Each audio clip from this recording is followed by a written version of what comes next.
Sinimulan na kahapon, Enero 12 ang pagsasaayos at pagkukumpuni sa Sipat Bridge na matatagpuan sa pagitan ng District 3 at Labinab, Cauayan City.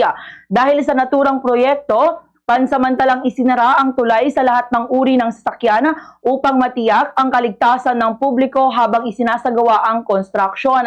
Pinapayuhan ng mga motorista at residente na gumamit ng mga alternatibong ruta kabilang na ang San Francisco Road, Daburab to San Francisco Road, Rizal to San Francisco Road, Culalabat to Research Road. Layunin ng pagkukumpuni na mapabuti ang daloy ng trapiko at masiguro ang mas ligtas na biyahe para sa mga taga-Cauayan City at karatig na barangay. Matatandaan na nasira ang approach ng tulay matapos na matibig ang ilalim nito dulot ng malakas na agos ng tubig sa ilog dulot ng mga pag-ulan. Una na rin gumawa ng hakbang ang LGU Cauayan at pinabuna na ang nabutas na bahagi ng tulay, gayon din ang nalilimitahan ang load limit sa pamamagitan ng paglalagay ng vertical clearance.